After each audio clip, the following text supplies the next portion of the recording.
Assalamualaikum warahmatullahi wabarakatuh dan selamat sejahtera kepada semua pelajar. Kita akan menggali lagi sejarah tingkatan 4 di bawah bab 5 Persekutuan Tanah Melayu 1948, yang mana topik hari ini berkaitan dengan latar belakang penubuhan Persekutuan Tanah Melayu 1948 atau selepas ini dikenali kita akan sebut secara ringkas PTM 1948. Okey, apabila pelajar selesai saja mempelajari bab ini, subtopik ini, dua benda yang pelajar akan dapat iaitu menerangkan latar belakang jawatan kuasa kerja dan menghuraikan kandungan perlembagaan rakyat. Okey, sebelum diteruskan lagi berkaitan 5.1, cikgu nak ingatkan bahawa di dalam bab ini kita belajar sebuah kerajaan baru menggantikan Malayan Union yang kita namakan sebagai PTM 1948.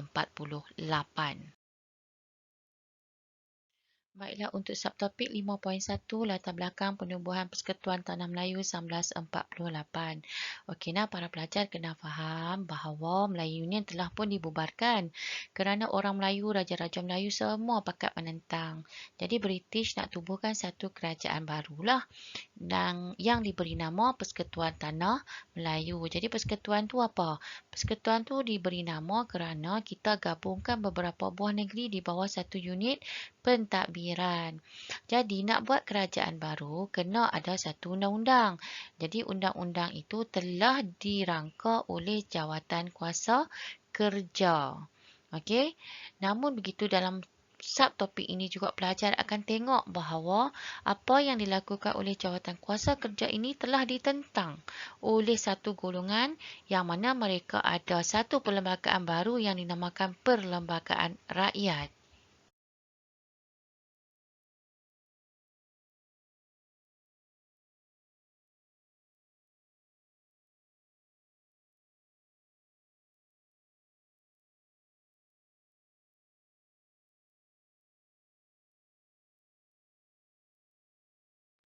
Baiklah, kita mulakan dengan penubuhan Jawatan Kuasa Kerja. Okey, Jawatan Kuasa Kerja ni ditubuhkan pada 25 Julai 1946. Maksudnya semalam lah kalau ikut tarikh. Okey, matlamat penubuhan Jawatan Kuasa ini adalah untuk membincangkan asas perjanjian Persekutuan Tanah Melayu 1948.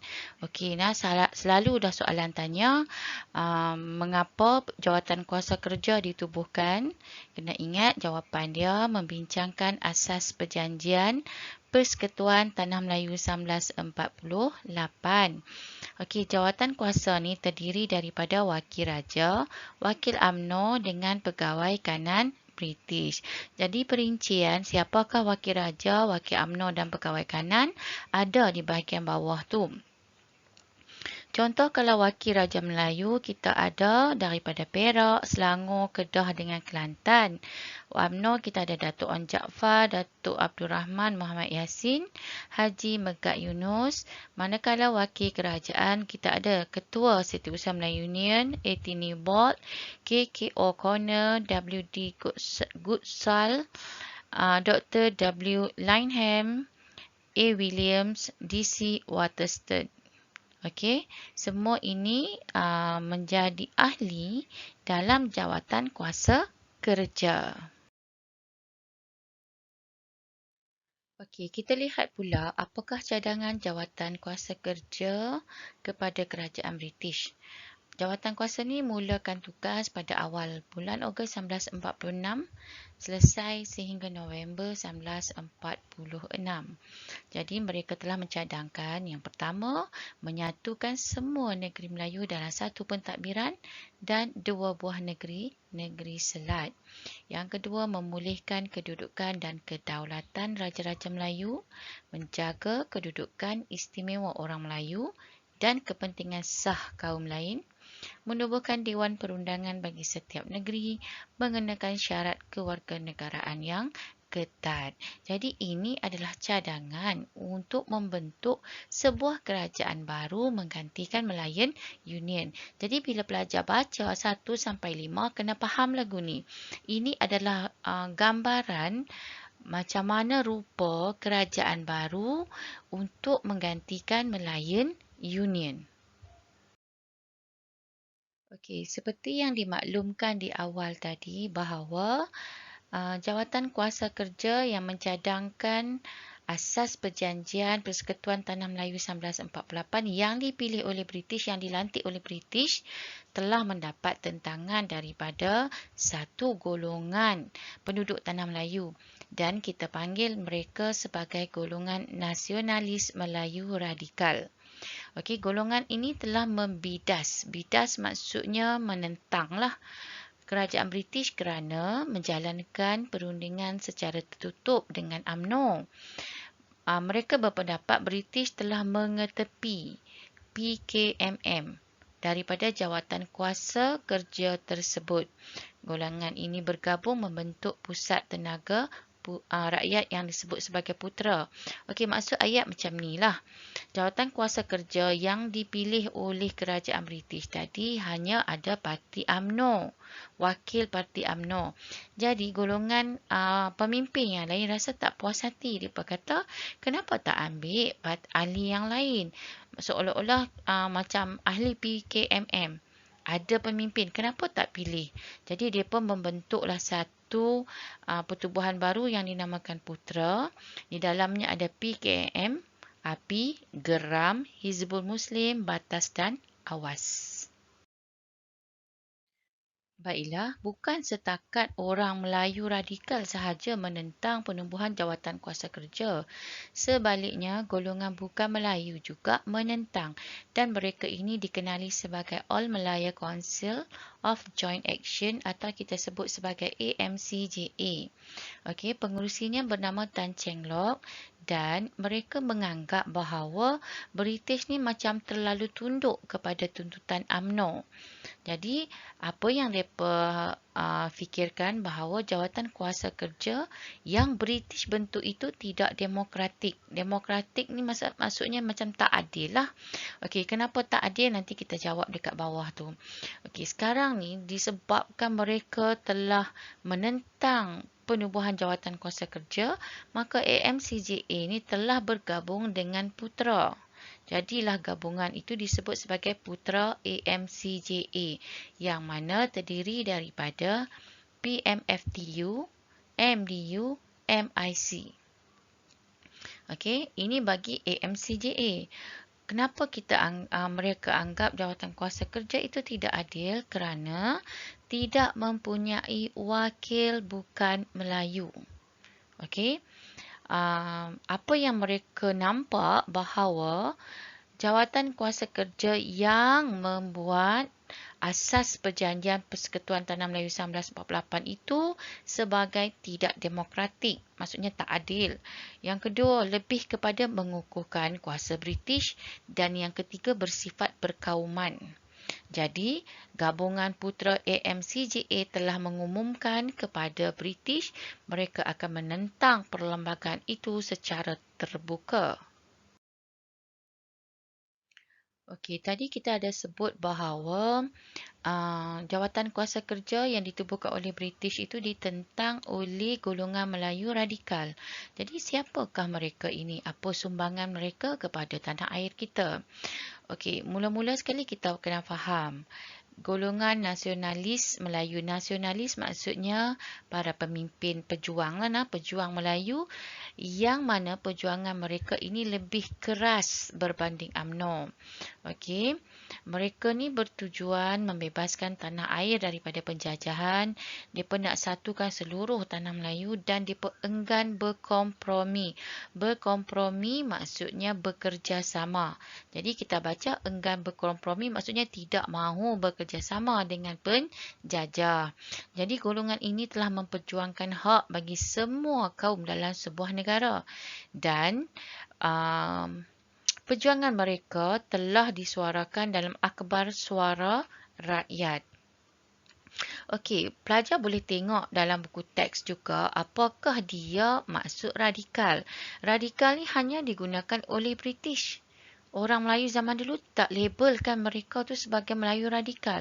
Kenapa British kata mereka tu radikal? Kerana mereka menentang British secara terbuka dan membangkitkan perasaan anti-British. Sebab itu digelar sebagai radikal. Okey, hasil gabungan putera AMCJA tadi, maka mereka telah bekerjasama untuk menentang uh, perlembagaan yang dibuat oleh Jawatan Kuasa Kerja. Jadi, mereka ni telah mencadangkan perlembagaan rakyat kepada British. Awak kena faham lagu ni lah. Jawatan Kuasa Kerja ni British yang tubuh. Kerja dia nak buat perlembagaan Persekutuan Tanah Melayu 98. Tapi apa yang mereka cadang tadi, golongan Melayu radikal dengan orang bukan Melayu yang kita sebut AMCJA Putra ni tak setuju. Mereka kata tak adil, tak demokratik. Jadi mereka kata kami ada satu perlembagaan yang lebih adil. Jadi mereka namakan itu sebagai perlembagaan rakyat. Jadi dalam perlembagaan rakyat itu ada cadangan daripada pihak Putra, ada cadangan daripada pihak AMCJA. Putra mencadangkan berkaitan dengan bahasa Melayu, pertahanan dan hal ehwal luar negeri, syarat kewarganegaraan, bendera dan lagu kebangsaan. Manakala AMCJA mencadangkan berkaitan dengan penyatuan Tanah Melayu dengan Singapura, sebuah kerajaan pusat yang kuat, kedudukan Raja Melayu, kemajuan politik dan ekonomi orang Melayu, adat istiadat dan agama Islam, serta syarat kewarganegaraan. Hasil daripada cadangan Putra dengan cadangan AMCJA ini, maka dipergabung dan lahirlah satu yang dinamakan Perlembagaan Rakyat. Okey, kita lihat apakah dia Perlembagaan Rakyat. Okey, yang dibuat oleh AMCJA Putra. Jadi ada 10 perkara. Nombor 1, dia kata Tanah Melayu dengan Singapura akan disatukan. Hak yang ni berbezalah dengan perlembagaan PTN 1948 yang Jawatan Kuasa Kerja buat. Sebab dalam tu mereka kata tak Singapura diasingkan, tapi yang ni nak Singapura disatukan. Yang kedua, Dewan Perundangan Pusat dan Majlis Negeri dipilih di seluruh Tanah Melayu. Ketiga, mereka nak kewarganegaraan yang sama bagi semua orang yang anggap Tanah Melayu tu sebagai tempat tinggal. Hak yang ni ditentanglah bagi orang Melayu sebab orang Melayu minta kewarganegaraan itu diperketatkan. Kemudian, nombor 4, Raja-Raja Melayu sebagai Raja berperlembagaan. Yang kelima, berkaitan dengan agama Islam dan adat istiadat Melayu, diketuai sepenuhnya oleh orang Melayu. Yang keenam, memberi perhatian khas kepada kemajuan politik ekonomi orang Melayu. Yang ketujuh, menjadikan bahasa Melayu sebagai bahasa kebangsaan. Yang kelapan, hal ehwal luar negeri dan pertahanan itu menjadi tanggungjawab bersama Kerajaan Tanah Melayu dengan British. Kesembilan, semua warga negara disebut sebagai Melayu. Contoh macam ni. Kalau lah ni hampa isi borang, hampa akan tulis kewarganegaraan Malaysia. Kalau yang ikut Perlembagaan Rakyat, mereka nak kalau kita isi borang kewarganegaraan Melayu. Macam tu lah. Nombor 10, bendera kita, latar belakangnya merah dan putih. Okey, apabila AMCJA Putra atau Putra AMCJA ini mengemukakan perlembagaan rakyat kepada British, apa reaksi British? British tolak. Okey, British tolak dengan kata mereka hanya menerima perjanjian persekutuan yang dibuat oleh Jawatan Kuasa Kerja. Maka AMCJA Putra ni telah berasa marah. Okey, tak puas hati, maka mereka merancangkan hartar. Hartar tu apa? Hartar tu satu tindakan tutup kedai. Tak berniaga hari tu. Apa pun tak buat. Okey, dan mereka tetapkan setiap 20 hari bulan 10, hartar akan dilancarkan. Okey, ini sebagai tanda protes lah terhadap penolakan British kepada jawatan kuasa terhadap perlembagaan rakyat. Jadi kelas, apa yang hampa belajar hari ini untuk tajuk 5.1 ialah hampa kena tahu dua benda. Satu, apakah dia jawatan kuasa kerja? Yang kedua, apa isi kandungan dalam perlembagaan rakyat? Contoh, untuk jawatan kuasa kerja, apa yang hampa kena tahu? Siapa ahli dia? Apa tugas dia? Ingat nah, kerajaan British ni telah ingin membentuk satu kerajaan baru menggantikan Malayan Union. yang telah dibubarkan. Jadi nak buat satu kerajaan baru, kena ada undang-undang, kena ada perlembagaan. Maka tugas ini diberi kepada Jawatankuasa Kerja yang ahlinya ada dalam kalangan raja, UMNO dan juga pegawai British. Bila mereka dah siap buat cadangan, benda ni telah ditentang oleh golongan Melayu dan bukan Melayu yang menggelarkan diri mereka sebagai putera AMCGA. Mereka anggap apa yang Jawatankuasa Kerja buat itu sebagai tidak demokratik. Jadi mereka bagi satu cadangan, kami ada perlembagaan yang lebih bagus, yang lebih demokratik, namanya Perlembagaan Rakyat. Tapi British tolak. Jadi itulah yang hampa belajar hari ni. Jadi semua yang kita belajar ni, dua perkara kena ingat. Satu berkaitan Jawatankuasa Kerja, yang kedua pasal Perlembagaan Rakyat. Jadi demikianlah tajuk kita hari ini. Diharapkan semua boleh faham. Sekian, terima kasih.